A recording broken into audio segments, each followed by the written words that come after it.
안녕하세요. 안그린 선생님입니다. 그린이 여러분들은 플라스틱 많이 사용하시나요? 세상에는 정말 많은 플라스틱 제품이 존재하죠. 그럼 대체 우리가 사용한 플라스틱은 다 어디로 갔을까요? 바다?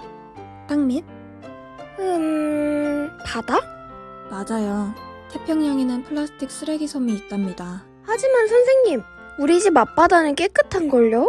대체 플라스틱은 다 어디로 간 거예요? 플라스틱 문제는 다 해결된 건가요?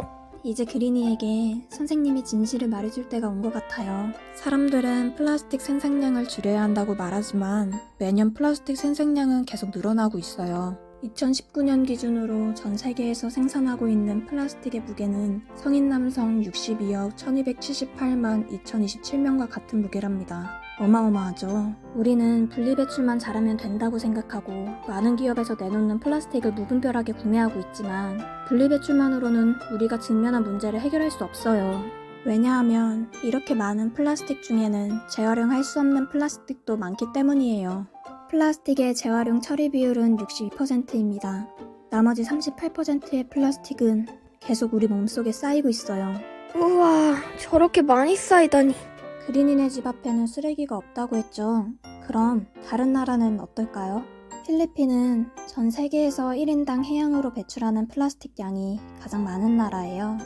바다에 떠다니는 플라스틱 중 36.8%가 필리핀에 있거든요.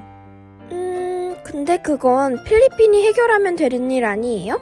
2019년 그린피스라는 환경보호단체에서 확인한 결과 우리나라가 필리핀으로 6,300톤의 플라스틱 쓰레기를 불법 수출했다고 해요. 충격적이죠. 필리핀의 플라스틱 쓰레기 문제는 우리의 문제이기도 했던 거예요. 이제 모든 환경 문제는 지구촌 모든 사람이 함께 노력해야 해결할 수 있다는 걸 알겠죠. 네, 선생님. 그런데 환경보호를 위해 힘쓰는 사람들의 마음을 이용하는 나쁜 사람들도 있어요. 헉, 네? 그게 누구인가요? 아주 나쁜 세력이네요. 혹시 거북이 코에서 플라스틱 빨대를 빼는 영상을 본 적 있나요? 맞아요. 바로 그 영상이에요. 아마 이 영상을 보는 그린이들 대부분이 본 적 있을 거예요. 영상이 유명해지자 전 세계적으로 플라스틱 빨대에 대한 우려도 함께 커졌어요. 사람들이 플라스틱 빨대를 의식하기 시작했죠. 많은 사람들이 플라스틱 빨대의 문제점을 인식하고 불편한 마음이 들기 시작했어요.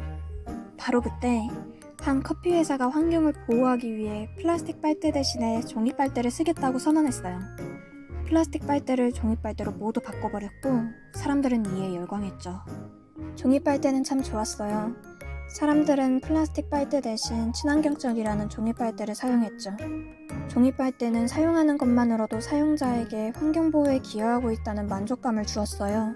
그런데 사람들은 종이 빨대를 쓰면서 의문이 들기도 했어요. 이 빨대 정말 친환경적인 게 맞나?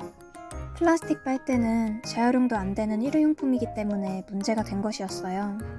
그럼 종이 빨대는 재활용이 가능할까요? 가능하지 않을까요?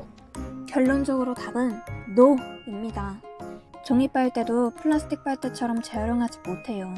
일반 쓰레기로 분류되어 소각될 뿐이죠. 게다가 매년 바다에 버려지는 900만 톤의 플라스틱 쓰레기 중에서 플라스틱 빨대의 비중은 0.03%에 불과해요. 종이 빨대 사용이 바다 환경의 개선에 기여하는 부분이 극히 미미하다고 볼 수 있죠. 그래서 종이 빨대가 플라스틱 빨대보다 환경이 더 나쁘다는 의견도 나오고 있어요. 다른 예시로도 이 문제에 대해 한번 이해해볼까요? 에코백 다들 잘 알죠? 맞아요. 비닐봉지 같은 일회용품을 줄일 수 있어서 이름까지 에코인 친환경적인 제품이랍니다. 하지만 에코백은 사실 최소한 수십 번은 사용해야 환경보호 효과가 발생한다는 것을 알고 있었나요? 오히려 에코백을 만드는 데 사용하는 표백제와 같은 화학물질이 환경오염을 더 가속화시키기도 합니다. 이상하죠. 분명 환경을 생각해서 종이 빨대도 쓰고 에코백도 쓴 건데 보면 볼수록 이게 진짜 환경에 도움이 되나 의문이 들죠. 이처럼 실제로 친환경적이지 않아도 마치 친환경적인 것처럼 홍보하는 것을 뭐라고 부를까요? 바로 그린워싱이라고 해요. 그린워싱은 친환경을 뜻하는 그린과 세탁인 화이트워싱의 합성어예요. 마치 친환경적인 것처럼 제품을 위장한다고 해서 위장 환경주의라고 불리기도 합니다. 앞서 말한 종이빨대나 에코백도 이러한 그린워싱으로 악용될 수 있고 실제로 그린워싱이라는 비판도 많이 받았어요. 참 무섭죠. 우리가 실제로 환경을 위해 한 행동들이 오히려 환경을 해치고 기업들의 이익만 불려줬을 거라고 생각하면 말이에요. 그렇다면 우린 그린워싱에 빠지지 않기 위해 어떻게 해야 할까요? 우선 첫 번째, 정보를 생산하는 기업들이 제공하는 것들을 곧이곧대로 믿어서는 안 돼요. 이를테면 물건을 생산하는 과정의 일부에서는 환경오염이 발생하지만 물건을 재활용할 수 있다는 점만 부각하고 홍보해서 환경오염에 대한 부분은 덮고 친환경적인 물품이라며 그린워싱 할 수도 있어요. 그렇기 때문에 소비자인 우리들은 이러한 물품 생산 과정도 꼼꼼히 살펴봐야 해요. 상당히 까다롭고 귀찮은 일이죠. 번거롭지만 친환경 마크나 우수 등급을 통해 왜 제품이 친환경 제품인지 확실히 확인하는 것이 중요해요. 무엇보다도 대놓고 제품이나 서비스의 광고 문구에 친환경적이고 환경 부담이 없다고 강력하게 홍보할 경우 이는 환경부에 의해 제재받을 수 있어요. 제품을 선택할 때는 이러한 점을 인지하고 살펴보는 것이 중요하겠죠. 아, 그렇구나. 그리나, 어땠어요? 그린워싱에 대해 조금 이해가 가나요? 네. 환경을 보호하고 싶은 마음은 있어도 그 마음을 실천한다는 것은 생각보다 어려움이 많아요. 그렇죠? 하지만 우리 모두의 지구를 지키기 위해 열심히 더 힘내보아요. 네, 우리 모두 화이팅이에요.